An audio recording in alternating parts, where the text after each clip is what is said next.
Hello and welcome to episode 19 of the Edinburgh Northern Cockerel cast. We've got a couple of guests who many of you will enjoy telling where to stick their chariots, but unfortunately for them, they've probably heard the last of that one. But first up is a big figure at the club, running the bar for a couple of years. You may be mistaken for thinking he's never actually played for the club, but I look through the statistics, shows a whopping 11 appearances in the 2013-14 season. We must have been desperate. He's recently a new father. He's none other than your club president. It's Jacob Court. Hi, Jake. How are you? Great. Thanks for that loving introduction. Fantastic. And joining him today is a fellow Northern Sassenach who, despite England's more green and pleasant land, has decided to settle permanently here in Edinburgh and double down by marrying a Scot. After all, if you can't beat them, join them. He's been a regular fixture in both the firsts and seconds over his time at the club, as well as a keen and personable, if a tad scantily clad tourist, though more on that later.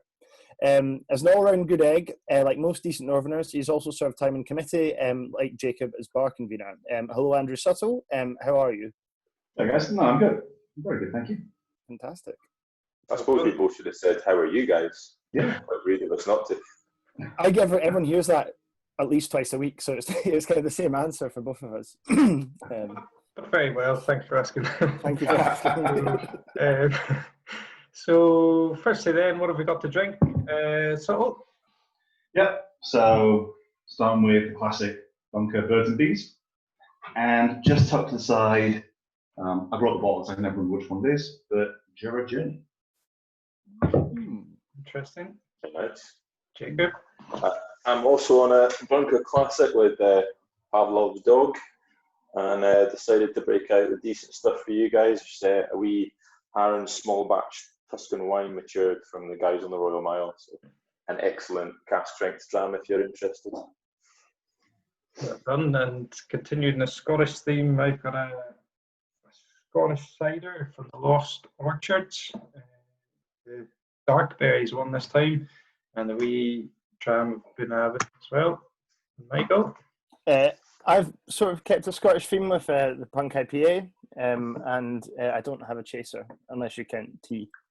But the alcohol-free Punk IPA. It is indeed. I'm having an alcohol-free Saturday. Ooh, you're getting hardcore in your old age. I'm getting what in my old age? Hardcore in your old age. Well, I feel like I've got I've done Just quite a lot. difficult to get hold of the bed sheets in lockdown, yeah. Yeah. There's a backstory behind it.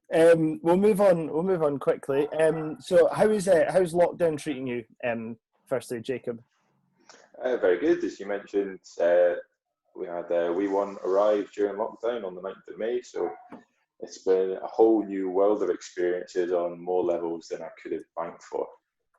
But I can't complain. I'm still working, so I'm luckier than some. Excellent. And yourself, Suttle? Yeah, not massively different. So likewise, I'm still working. I work from home about half the time, just over half the time before lockdown. So I'm doing it full time now. It's pretty easy, to be honest. It's quieter outside. I have to pretend to be less social. I don't have to pretend to be as social. Be less antisocial. Be more antisocial, I guess is the way to phrase it. Yeah, not bad. Taking along. Excellent. Good stuff. So we'll head in then and touch on your respective backstories. So really, where are you from, and how did you end up sort of living in suburban Edinburgh? Shall we call it? Suttle first. Yeah. So reasonably complicated backstory. Obviously, I'm English for this particular episode. So born in England, lived there, lived in a few different places until I was 9. Then shifted across to California for the next 14 years. Went to school there, went to uni there. Then I came back here to do a master's. Stuck around afterwards. I lived in Manchester, as where I was around from when I was little. Went back to uni, did a master's there, stuck there for a few years, and then work brought me up to Edinburgh in 2013, which is, it's been a nice few years now, actually. I joined the club that same year, and I've been here since. Done. And Jacob? So I'm a bit of an English mongrel in some respects. So I was born in Worcester and left there at age 10. I went to Berkshire, a little village called Great Shefford, the type of place where the matron or the dinner lady also does the traffic and everything else at the school, where you've got combined year groups. So that was quite a different experience. And then came up to Edinburgh for school when I was 14. And then after school, went down to Birmingham and worked there for 6 years, and wouldn't recommend it. So stay in Edinburgh. Fantastic. And obviously, you both talked about kind of, moving around and stuff, and when you were kids. But what's your we'll start with you, Jacob. Here, what's your kind of rugby background? You know, have you always been a second row? Different clubs and so on. So coming from Worcester was the first place I started playing rugby at under sevens, and as you can tell by looking at me now, pace has never been something with which I was gifted. So I was immediately plonked towards the forwards as soon as we started 3-man scrums. As we sort of went through school age groups, so secondary, I think I was pretty much playing second row most of the time there until I went to Heriots, and then I was playing a mix of second row, front row, back row. And to be honest, when you're 16 and playing in fourth year, there aren't a lot of guys that are 16 stone, so I had a lot of fun. It was brilliant. It was a lot different to playing adult rugby and trying to play front row against a guy who was 4 foot tall, 4 foot wide, and you found out after the game that his nickname was Piggy because he made other props squeal, and that's why your regular front row, who was 35 years old, decided to have an injury that day. So so that's my backstory. Heriots was probably where I played my better rugby, although anyone who knows the story of the article in the Scotsman of the first year that I was in the first 15 in fourth year, and that year we lost all bar one of our previous year's first 15, and subsequently lost all bar one game in that year. And the only game we didn't lose was one we refused to call off, and the other team said they wouldn't travel because the ground was too hard. And every other game in Edinburgh had been called off, to be fair. But we claimed victory on that one.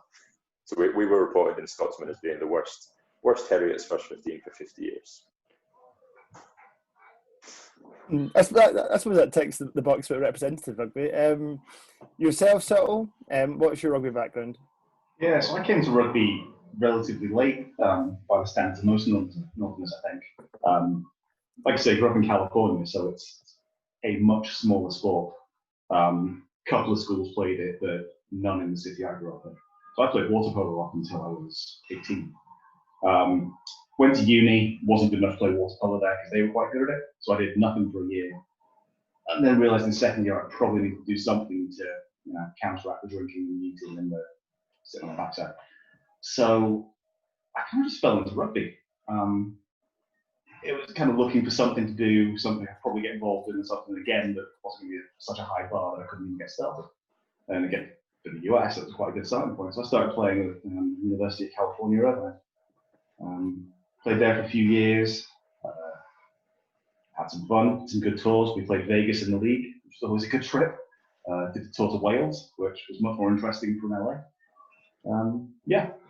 Then when I moved back to the UK, I played a bit of pickup rugby on Sundays for the chemical engineering side, which I didn't study, but it made for a good fun hangover. And again, being 22 and we're about 16 stone, like Jake, it was quite fun picking on the freshest with my hangover and just leaning on them.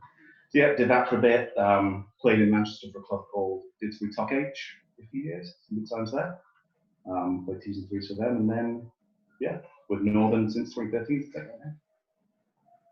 I recognise the name of Didsbury. Podcast rivals, shall we call them? The Egg Chasers. I think one of them plays for Didsbury. Don't know. I'll have to look. I feel like we're I feel like we give ourselves a bit too much credit if we say rivals in that situation. I'm not sure we even potentially pop up on their radar as a podcast. CJ might have mentioned it to them. Yeah, possibly. I'd hope so. I'd hope so. So both of you have been about the club a good while now then. How then did you learn about the best club ever, and when was this Suttle first?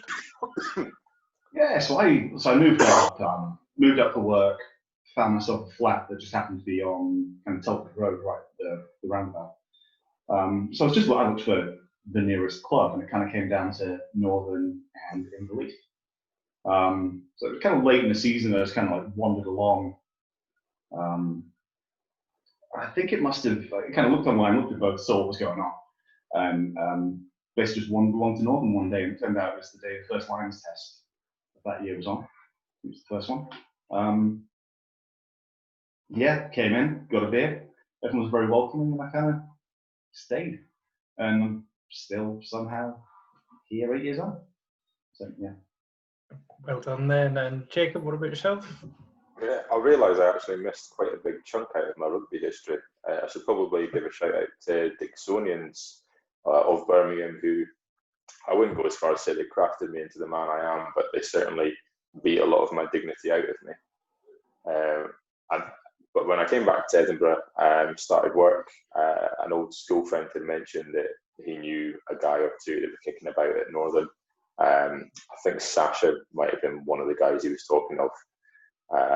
But what really swung it for me was when I looked on the Pichero website that year. I think it was the year you'd come back from the first trip to Budapest. Both Danny, champion of the world, and the Padster got Zoltan tattooed on them. And seeing Danny's, was it an inverted mohawk in the club colours? Just as soon as I saw that, I was like, that's the club I want to join. I'll go and mix it up with those guys and see how much fun we can have. But then I think my first training session, I came down, I was told to get in touch with you, Jason. And obviously when you come down to the rugby club, you assume that the most rugby guys around are the big lads. So I went up to Cahill and went, oh, are you Jason? He was like, no, that wee guy with the clipboard, that's Jason. And then I think Chris Aitken was captain at the time, but he introduced himself to me as Ian. I didn't care, he had his top off and he's a dish, so it didn't make a difference to me.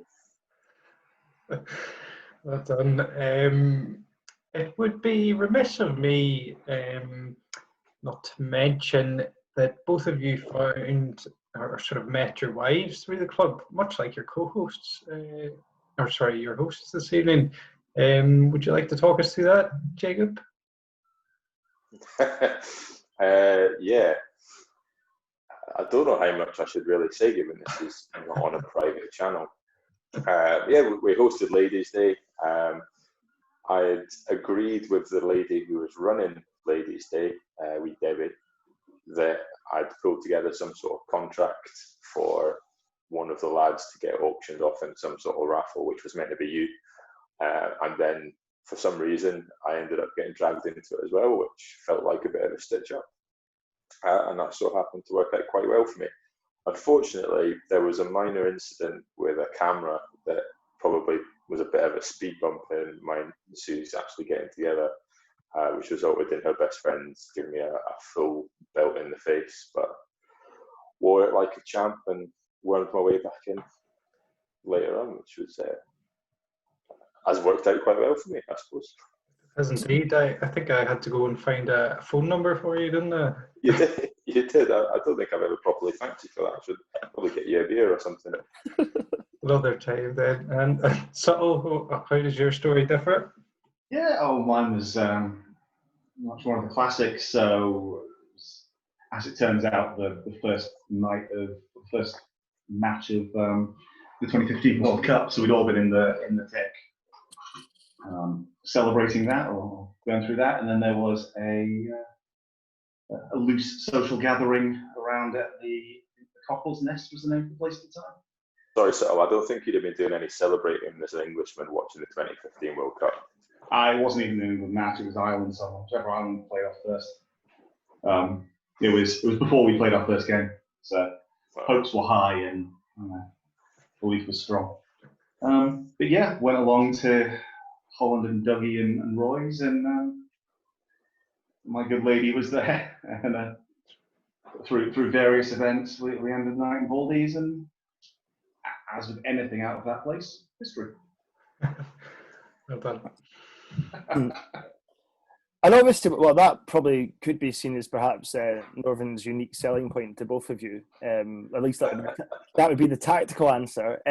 We'll go in reverse order of Suttle first. What do you see as Northern's unique selling point 8 years down the line? I think Northern's unique, so especially within the clubs in Edinburgh, Northern's unique selling point is it's not tied, it's not got its kind of feeder system of players that come through and play together for the last 20 odd years. It's an absolute mash of whoever from wherever. Most of who are still playing rugby because they like the drinking side of it, and they like they want to play well, they want to play hard, they want to have a couple of pints afterwards and enjoy that bigger thing that rugby's always been. And I think, I don't know any of the other clubs in Edinburgh intimately, but it feels like Northern's always had more of that than anyone else, and it's what I came looking for. It's what I've always looked for in rugby, and it's what I think we've always had and always have. I'd certainly echo that, and I think we do have a reputation amongst people in Edinburgh, a good reputation, I know, for that kind of that reputation, whereas other clubs who will remain nameless do not have such a nice reputation for being friendly, hospitable places where you can go and have a beer. So the same question to you, Jacob.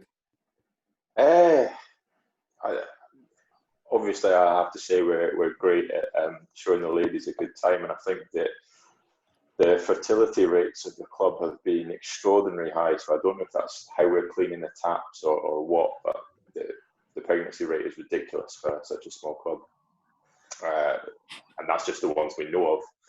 So I don't know if that counts as a USP, but I think it goes back to the reason why I joined the club. You've got a few big characters that you can come down and you can become your own character, or you can be a wallflower and just have a damn good time. As a place for everyone, a perfect example of why rugby is almost like the Beano of sports, and it is a position for everybody.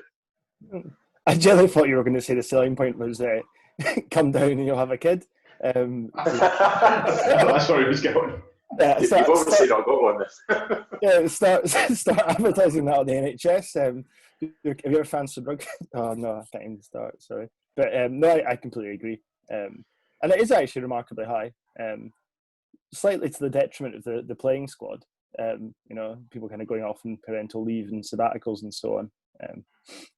But it's a good thing though. Yeah. So less about our sperm count, more onto the rugby. Jacob, could you tell us about maybe a most memorable game you've played in for the club? Well, as you'll know, it's quite difficult for me to remember games I've played in. I think this year I managed to get a game against the Thebans, which was a hell of a lot of fun as a first game in a long time. Getting a run out with guys like Stills and Gavlar, who when I first came down to the club, they were around every weekend. But at the same time, getting a run out with guys like Young Ewan and Ben, who were on your cast the other week, really sort of solidified that rugby spirit in me and gave me a bit of a hunger to get back playing again. Unfortunately, this lockdown and definitely not my fitness have put a stopper on that. So that would be my most recent one, playing in that, and frankly having a lot of fun with guys not being able to deal with a big lad running straight, which isn't anything special. But I think prior to that, I don't know if you'll remember this game, Jace, when you were captain and you were injured at the start of the season. We were playing away to Inverleith, and I was playing 6. I was a lot fitter then. I think I was probably about 21, 22 kilos lighter at the time and as fit as a fiddle. And having Andy Bernard sort of come on and lay his paws on your shoulder and his thick Yorkshire accent tell you, "This is your fucking shirt, lads. Put your name on it." And I was like, I'll give it my best. And I think that was probably the first time I played back row for the club. I remember coming off and just saying to you, that was a lot of running. but I had a great. I'm pretty sure we won that game. I think I specifically remember coming off the back of a ruck and falling over 2 forwards and thinking to myself, we were in there 22, and I thought, great, I'm going to get a try. It's going to be easy. I'll run through the forwards.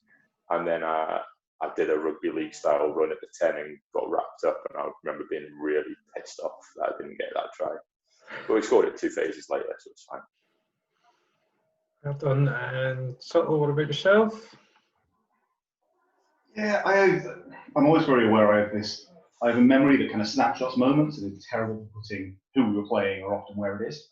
So there's only a couple of matches I can remember with certainty of who they were against and if that's actually the same match that stuff happened. But the one that really sticks out in my head is a couple of years ago, Barnton, which would have been at home. And they were thumping everyone in the league by 70, 80, 100 points. And up to the half time, we were level, possibly leading them.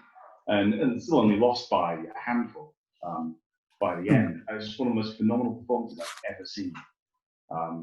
And, you know, Kit, particularly barnstorming tries and a few other phenomenal runs. It's one of the most incredible, just really digging in fights we've had, which I think that one's always going to stick out as an incredible performance where we all stuck in. We were expecting to get thrashed because that's what we were doing.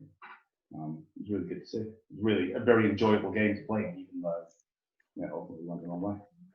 Yeah, I think Michael, that was the game he found an excuse to travel through to Glasgow for the Saturday. The excuse over the years seems to have morphed from family reunion to his dad's birthday, maybe. He's not quite sure what the excuse was himself. I think it was the Old Firm. The Old Firm. That's definitely what I've got to with it. I'm surprised you don't notice the Union Jack towel behind me, actually. Actually, yeah, I hadn't actually noticed that until now. That's excellent. You should. I'd have whapped it out in full behind you. So. I'm not. I don't want to rub it in people's faces. But certainly, I remember from that game. It wasn't until I came off the bench and left my 7-week-old child with Mar and AJB that we conceded our first try. So they can blame me for that. Excellent. That was a good day. And speaking of tries, I don't know if you've been particularly prolific in your time with the club, but do you have any kind of favourite tries of your own that maybe stand out, or tries of others? You mentioned Kit. Suttle, do you want to go first on that? No, I mean my try scoring career over my entire playing career has not been particularly prolific. Maybe getting towards 10. I think that, you know, that there's 1 or 2 with Northern, and the one that sticks out. And again, I forget ones or twos who were playing all of this. I just remember being on the pitch nearest the bunker, at the end of the bunker, and sticking my head up the back of the maul, and the ball's just sitting here just in front of me, and picking it off, going like, oh shit, now what? Oh, I'm over. And one of these proper lost dog moments of, right, okay, I like that. So that one sticks out. Yeah, I mean, Kit's Barnstorm one, that one sticks out. There's obviously, there are a couple, again, probably that same Barnes here, Michael, there's a few of you just flying over from places you didn't even expect a winger to pop up, but where you just flying in and making some very good tries, which, yeah, that's sticking memory. There was almost a begrudging tone in your voice there. No, there were some very good tries. Yeah, I think it was the year you had a very high scoring year. Yeah, there were some lovely ones. Thank you. And yourself, Jacob? Well, my try scoring record is biblically crap. The main reason that I enjoy talking to backs in the pub or in the bunker is just to hear what the try line looks like and how to get there. I don't think I've frequented it myself. I think it's always nice to see Crawford go over first try, mainly because it shows that he's caught the ball for once, which is a sight in itself. But yeah, like you say, watching Kit play rugby is easily the most fun thing to do when you're on the sideline, because it's like the scenes in Kindergarten Cop where he's running out for the fire drill with just people hanging off him, and he's still going at the same pace he would be as if no one was touching him. He's just got that level of perhaps not the fastest pace, but level of sort of dad strength of just powering through, which is always great to see. He's definitely he always not in the sense that he's old, but he always makes me think of the bygone era of the rugby player, like watching him like rolling the clocks back and just like demolishing people. I'd like to say that when we're 38 that we still have the same passion that Kit has for the sport, but I don't think we will, sadly. But he is impressive. So obviously we're talking about players there.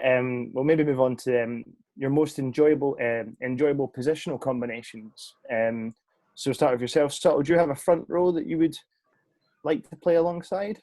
Yeah, I've done some thinking on this, and I always do. It's hard. I mean, I think there's, especially in front rows, there's two ways, and I think I very vocally miss the good old days of scrummaging where you used to actually hit each other. The Crouch Touch Pause Engage days where the scrums were a bit of fun. And I've always really enjoyed playing with big bulky players that would just smash it, and then you just kind of, as a hooker, lean in, nick the ball, and didn't matter whose footing it was, get a decent swipe and have it. And I'm not sure I've ever actually played, I don't know if we ever actually did play as kind of this three, probably have. But I think purely on bulk, the Kit and Stampy. Because with that platform, it's just not going anywhere. It's a very easy strike. In the modern day, there's less opportunity to nick it against the head, unless you're up against a particularly crap opposition or you get very lucky. But again, just the stability in a scrum of that is just unmatched. Fantastic. And yourself, Jacob? You can pick from either the second row or the back row. I think I'd be flattering myself if I still considered myself a back row. I think second row, I think what actually makes a bigger difference to a second row, especially when you're playing on the right-hand side, which I do because I can't bind the other way, it makes a big difference who your tight head is. I remember my first season coming down before Tony Doran had given up the bread and he was still playing the front row. I came down thinking, he's a legend of the club. I've made out that much just from pre-season with him and Paddy kicking around, and expected amazing things from him.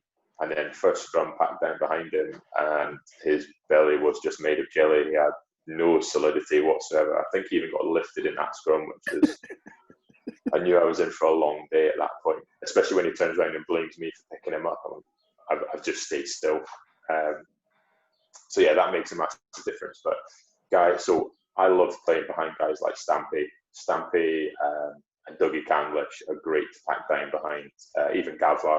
Gavlar's quite a technical guy, even though he's not as bulky as he once was. But in terms of a second row partnership, I think Paul Holland is, especially when I play second row, I've always liked players who are a bit of a spiky second row. Your Nathan Hines, your Jim Hamilton, your Simon Shaws, your Bacchus Bolters, guys like that who might not necessarily be the most PC characters in the world, but I've always taken a view that if I can lie down on a ruck on top of a back row and a 9 after the ball's moved away, I'm doing the team a massive favour because they're more useful to their team than I am to my team. So a bit of niggle's always fun, but playing with a guy like Paul Holland, I can get away with being that slower guy because like Jarve used to, he just runs all day and does the work. Good stuff. Great answers. So off the pitch then, other than the aforementioned evenings of meeting your now wives, do you have a favourite sort of northern night out that you've been on or event that we've hosted? Sorry, Jacob. I think, as you'll know yourself, there's absolutely loads. And every single one has a different set of memories and is fantastic for different reasons.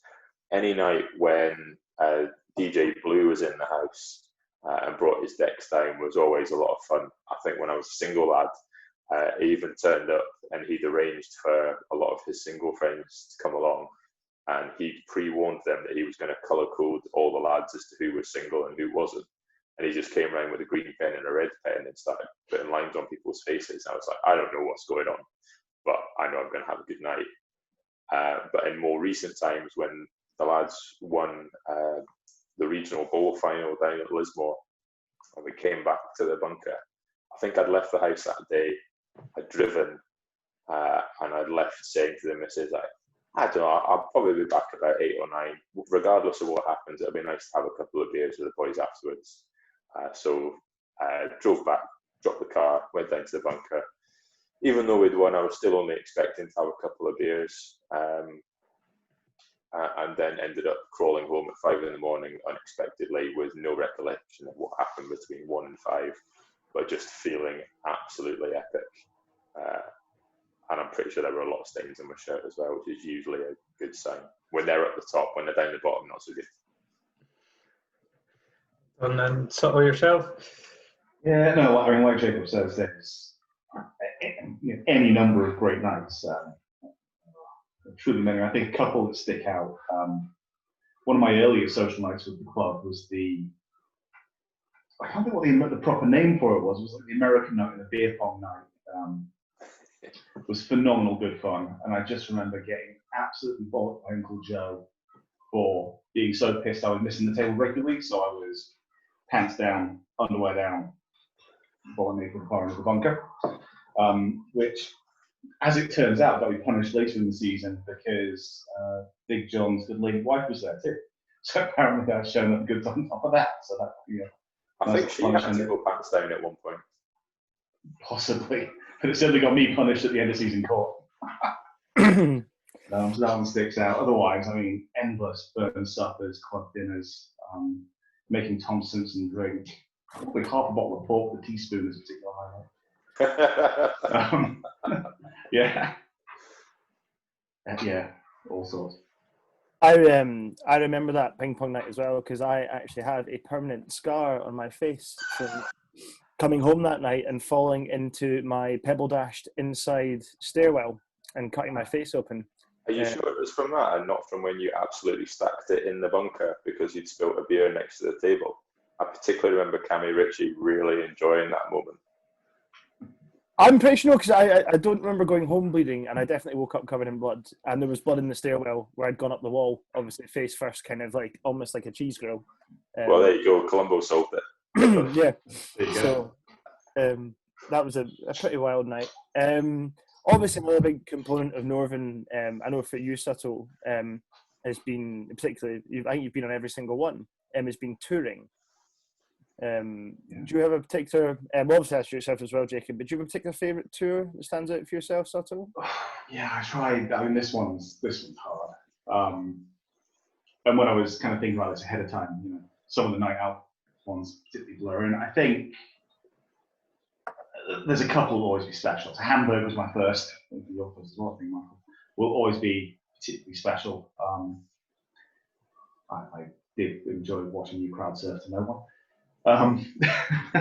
That was a solid one. No, I think Split in Croatia is probably my favourite. It's that probably the ideal balance between a bit of tour, a bit of the rules, a bit of the, I don't want to say structure because that's not the right term, but a bit of the fear of tour combined with just a solid man's holiday sitting on the beach and getting happy. The rugby was, the rugby, like most of our tours, was average, but not great fun. Was that the one that you sent Lottie that lovely picture on? No, that was that was Romania. That was Bucharest. And I sent that picture. I mean, there is a listener question about that, but I feel like for the benefit of expanding on that story, do you want to maybe tell us a little bit what happened that night, Suttle? Yeah. So I will tell my version, and I'll explain why that didn't work out. So for whatever reason, and draw your own conclusions, shortly before I got on tour, Lottie had bitten me fairly hard and left a pretty solid bruise out there. So I came in from whichever night out into the toilet of the room I shared with Denny Couch, where he's passed out snoring, and the usual end of night routine. And then stood up, looked in the mirror. At this point, having done my routine, I'm sans kilt and wearing a wife beater because I do, and we can worry about that some other time. So I stand up, look in the mirror, and go, Look at that giant fucking bruise. I'm going to take a photo of this and send it to her. This seems like a good plan. Look what you did to me. So take a massive selfie, stand up, take a selfie in the mirror. Look what you've done. Make a face. Send it, think no more. Realise the next morning that what I've done is send a photo down to about there-ish. Sorry, you can't even see how long. That was about my knee. And you didn't even get it all in, did you? Send the photo of it down to about my knee. Just me pouting, staring at my shoulder, worryingly, coquettishly in the mirror, with the chap and berries hanging out, which has since, I understand, been a bit of a desired photo for everyone to get a hold of. As far as I'm aware, I don't think anyone's got a copy of it anymore. No. Well. Excellent. And yourself, Jacob? Well, it's actually a bit of a sore point that I've not gone on a proper tour yet with Northern. I've only done a gents tour. They count. They really don't. I think both of the guys sitting here will probably tell you if they've been on one. It's not the same level of. I don't want to say bullying. I think it's still be a version. I would say, yeah, it's not the same level of peer-based encouragement, is what we'll call it. Celebration of your newness. Yeah. It's also a hell of a lot more expensive. But I'm actually pretty annoyed because the first 3 or 4 years I was at the club, I think I actually even put money into the tour account, booked my place, and working as I do in finance, I'm kind of restricted on when I can take my holidays a little bit. And the tour dates changed between me putting my initial money in and then actually being able to go. So I realised I probably should have made up for that within the remaining years since then. But if you want me to list excuses, I can. But basically, I'm just a bit of a shite bag and I need to put my finger out. So the only tour I can really talk about with Northern is a gents tour to The Hague, which was excellent fun. But I will never understand how Tony Doran manages to win money in a casino, because I have seen him play poker and he bets on 7-2 every time. He is awful, but he's the luckiest man in the world. And it's always fun when Tom Simpson, aka the curtain twitcher of Northern, sort of likes to send group texts for safety warnings, which is probably a bit of a story unto itself. That's right. I mean, don't get me wrong, I love Tom to pieces, but he's either on or he's off. There's not a lot of middle ground with Tom. So we've got a good few listener questions then, guys. If you're settled in and comfortable, Michael can take the first one. Excellent. Yeah, as the last couple of guys have been very popular in terms of what we've received come in. So it's a compliment to your reputations that come before you. So the first one is to both of you from @Scotland Recruitment. Your children will obviously qualify to play for Scotland. Would you rather have to support Scotland for the rest of your life or watch your offspring win 10 caps for the country of their birth?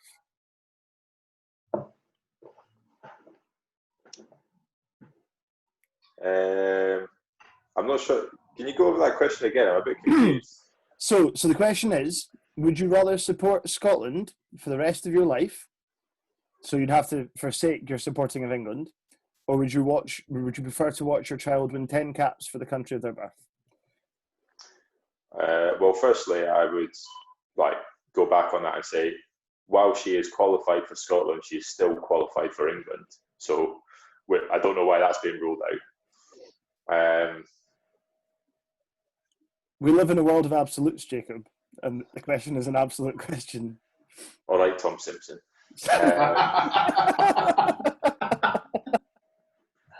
I'm really torn because I've even started watching a bit of. I know she's only 7 weeks old, but I've started watching a bit of women's rugby just so that I can encourage her in the right direction. Especially as we're a stone's throw from Curry Rugby Club, who've got a ladies' team. I can't bring myself to say I'll never support England. That's bloody ridiculous. We've got better songs for a start. Fight the power. Yeah, I mean, I'm not talking about swing low here, but Jerusalem. Oh, getting goosebumps thinking about it. I think we'll go with the 10 cap then. As the answer. Yourself, Suttle. Well, I'm going to throw a fairly similar one. I mean, let's be fair, my potential children are still unborn and we don't have that place of birth. It's a stone's throw to Northumberland, and I find location on a birth certificate. Throw in the England and Scotland qualification. I've also got a USA qualification, so I could give you shit at rugby. I mean, support Scotland forever. I mean, I support Scotland as I should do that because I live here if they're not playing anyone interesting. But not when they're Scotland playing England. Oh God, yeah. 10 caps for Scotland, I'd be proud of that. Would I rather they got 10 caps for England? Would I prefer they got 10 caps for anyone else? I mean, probably, just because then I wouldn't have to support Scotland so much in principle against anyone. I mean, you're not getting an answer here. I think the ultimate point is you're not getting an answer out of this. 10 caps isn't really what you'd call an international career. 10 caps is enough to get you on the international radar so you can go to France and have a great retirement. It's a segue, but the biggest thing about having an international cap, as I understand it, not having one myself, I had a mate whose dad, mostly through blind luck and it being the early 80s kind of wave pre-professionalism, managed to get himself a cap for the West Indies, Barbados, one of these. He happened to be there, they were a short player he played. And the single best thing about for him having this cap was he getting to the international bar at Twickenham. Now, I'll give that. If you can get in, you get an E in, the international bar at Twickenham, I'm all for that. So maybe it's worth it. Maybe the 10 is worth it. Maybe. Such deep answers. So the next one for Suttle, or at least I think it's just for Suttle anyway, comes in from @wifeofSuttle. Send nudes? ? Yes. Often, and I mean, let's be honest. Usually when drunk, often, occasionally when not. Possibly not now because it's daylight and I'm facing the window. Yeah, Andrew, you're in lockdown with your wife. Sitting there. I'll send them. That's true. Especially in business hours, it adds a bit more flavour to it. Yeah, right. Yeah, that's true. The next one comes in for you, Jake, and it's from @Collins Dictionary. I've just read an article in the Edinburgh Evening News about a taxi driver calling out Edinburgh Council for misspelling Craig Miller on several road signs. What are your favourite misspelling / grammatical errors and why? My favourite misspellings. I've had my own surname misspelled a few times in ways that don't even make sense. So I was booking a 10-pin bowling night for a work night out a long time ago. And for some reason, it wasn't even Halloween. There was no theme to the event whatsoever. But instead of putting down Mr. Court, they put down Mr. Corpse. So I don't quite know how that came about. But I think there's absolutely no misspelling other than a genuine misspelling like that that I find amusing. I think there's no fucking excuse. You've got autocorrects, you've got Google, just pull your finger out, to be honest. Unless you're absolutely... A text after, I would say, 11:30 at night, I'll wash over that. But I think sometimes spelling is very important, and I particularly enjoy it when people tag me in memes on Facebook and the like for when they say, "Oh, I'm really sorry I spelled that wrong. There," and they use the 3 different versions of there, which makes my blood boil. So thanks for that. Guilty. So the next one for Suttle from @NaughtyNationalist. Would you rather share a shower with me again or relive my best man speech? I mean, I'm happy to share that shower anytime. Sure where it is there. I'm glad you said that.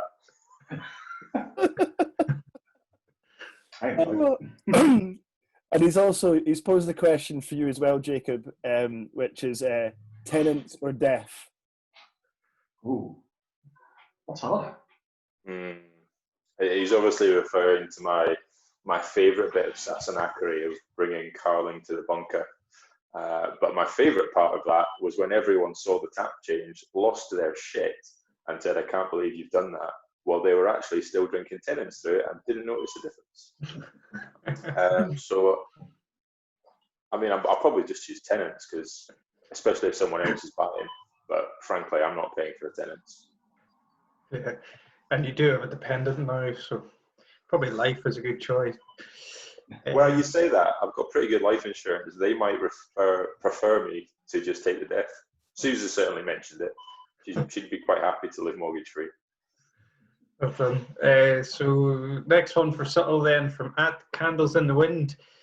It has been said by several tourists that thermy baths in Bucharest has been the best way to ease a tour hangover. Can you confirm attending Mr. Mawdsley's engagement celebration night returning from tour is the worst way to deal with a tour hangover? Now, I'm trying to think which tour that was, and Mawdsley, absolute apologies, because I'm just trying to put years together here. Bratislava? No, Bratislava's this year. It'll be Poland. Is it Poland? Yeah. Oh, this particular shirt I'm wearing. I mean, yes, that was truly horrific. I didn't know it was happening until after I landed, got home, and started the usual post-tour shake, cry, pray for death. No, the post-tour hangover is, well, if you're doing it right, is just horrendous. It's the worst thing that's ever happened to man. Thermy baths was ideal. It left us delighted, happy, warm, fuzzy feeling inside. Got home, went to sleep quite nicely. It was great. Yeah, I remember going to the Dagda, of all horrific places. The worst pub in, as it turns out, the whole of Europe, not even Western Europe. And having to kind of nurse a pint of God knows what. I don't know. Probably Tennent's or worse. Maybe. But I just sat in the corner and shook, and it was painful. It was terrible. So thanks for that, Michael. I can only blame you, so I blame you. Yeah, quite appropriate. It was entirely my own fault. So, from the same listener then to Jacob, how do you feel knowing Sue was torn between sticking up for you or enjoying watching the torment provided by me during the spectacular comeback in Calcutta Cup 2019? Yeah, that was shocking.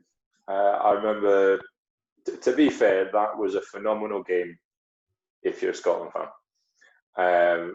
Watching that game in the bunker, I think I probably got a little bit cocky, like most Englishmen. We're very modest by nature, so it was quite out of character for me to start getting a bit cocky, and really enjoyed the first half. And then I think it was the first try Stuart McAnally's breakaway. And I thought, shit, if a hooker's doing that, we're in dark waters here. And then I think, I mean, you don't move to Scotland at 14 as an Englishman and struggle with the English abuse, because it's relentless a lot of the time, and rightly so. Rightly so. I think, as Chabal said to some journalists, when you're in France, you speak French. When you're in Scotland, you definitely don't speak English.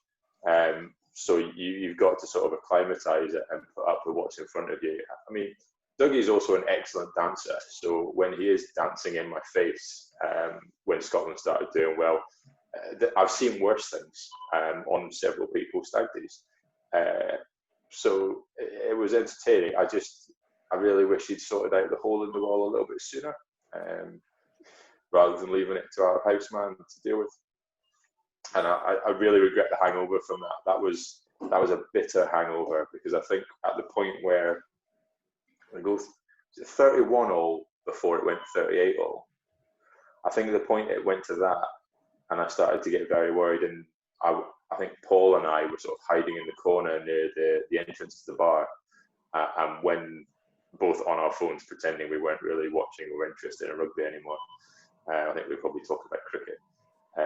We decided to dive into the bar and grab the pint glass and walked up to the optics and just went woof, woof, woof. And paid, obviously. But yeah, it wasn't worth that hangover, especially when you still wake up with a jock wife who turns over to you and go, "So, can we watch it again on BBC?" I don't know if I answered the question there. Sorry. I think reflecting on it was good. I have great memories of that day in the bunker, particularly Paul's face being in pain when we went 31 up. Obviously, it didn't end the way we wanted it to end, but that was... Was that also the day of young Ewan's crowd surfing, saying expletives toward Eddie Jones? I don't care that England lost that day. I enjoyed seeing that. That was... Ewan crowd surfing is hilarious. It was also when he put on at 31-7 down at half time, he put on a Scottish playlist and just had stopped caring about the rugby, and I went to go and buy fags from Waitrose, and I came back and the place was just beginning to bounce, and then it got bigger and bigger and bigger, and it was I'm struggling to deal with the image of you walking into Waitrose, but okay. Unfortunately, it's the I do my shopping and find. I was at Marks and Spencer's earlier, have you know. On the same kind of theme, it's a question to both of you. It's the last listening question from @Rugby Memories. If you had to pick, would you rather rewatch the 2018 or 2019 Calcutta Cup games? It's got to be a 2019, just because we thought we were in with a chance. And it was absolutely lovely to see Ben Youngs came on at the last... Was it Ben Youngs or George Ford that scored that last try? George Ford. Thanks. I can see it stung. It was lovely to... It was nice to see us actually... First of all, it was nice to see a decent score from both sides. I think the Northern Hemisphere can be guilty of playing defensive rugby and not getting great scores on the board. So definitely the 2019. And I think from a modest English perspective, the fact that the Scotch celebrated a draw like they'd won the World Cup says a lot more about them than anything else. Suttle? Yeah. No, I'm going to throw in a wild card answer and say I think it was 2017, was it? That wasn't in the question. I know it wasn't. I'm going to throw in option C, simply because I was at the game and I was one run front and 8 seats away maybe from Goldman and his dad, and the pain in that face. Oh God, the pain of a Scottish red card within 5 minutes, and I forget. I was drunk because it was good. The 40-odd point dropping. That's the thing you never forget aside from being pissed. No, seriously, I'd agree with Jacob. I prefer a draw, and the post celebration is, while a touch painful, it's a bit validating at least that a draw is celebrated that well. It tells you at least that your country's doing something right. It was a good game. It was a very good first half. It was a sharp second half. A good finish. It was a great game. Yeah. And on the opposite end of the spectrum, option D of the 2020 Calcutta Cup definitely isn't one that anyone would like to rewatch. My personal preference would be 2018, just because we won and Finn Russell threw that pass. Pass was annoying. Which was a blow for everything that has been aggrieved against this nation for 300 years. That's a lot of weight on one pass. It's a big pass. You've got Englishmen saying about 30 years without that much weight. Well, I think in saying that, you're forgetting that Scotland used to be quite good before it went professional. Yeah, that's true. Actually, you're still the reigning Five Nations champions. You should really pat yourself on the back for that. Well done. I'm not going to respond to that. Yeah, so let's shift it on. Last one for me then, lads. What are you most looking forward to as life returns to normal? Suttle first. Yeah, I don't know. I there are some things I enjoy, right? So life has become much simpler with lockdown. There's less shit to do on the weekend. I'm now finally allowed to like have a lie-in and go, oh, I want to be lazy till noon. That's lovely. I'm looking forward to rugby coming back, playing mostly coming around down and watching and drinking. Maybe not every week playing, because I'm getting old. But no, I'm looking forward to the return to a bit of normality, to getting out and having a pint. Like having a bottles of beer are lovely, but a proper drawn pint. You might want to go to the barber before that, mate. Yeah, probably. And let's be generous and say seeing your lovely faces in person and the rest of the office and drinking with all of you people. Quite All right. us people. Hey, post-lockdown, well, I don't know how aware of this you'll be, but I've spent a lot of the last year or so doing up our house, so I would love to be able to share all the bloody graft I've put in with people, but having folk round. Obviously, I want to get down to the bunker. I think it's fair to say I'm a bit of a hugger and a handshaker. If we're allowed to get back to doing that, it would be nice to do it with someone other than my wife and my mother-in-law. Not that they're not great huggers, but you know, Cockerel is very good at hugging, so I'd love a hug from him. There you go. Cheers, lads. So next time on the Cockerel cast, we plan to venture further than we have done before and find out how Paraguayan northerner Andy Nasser is coping without the bunker. So join us for that one. For now, though, I'm Jason Thompson. He's Michael Mawdsley. Thank you to Suttle and Jake for joining us. Stay safe, and we look forward to a wee head wetting at the bunker before too long. Orange. Cheers.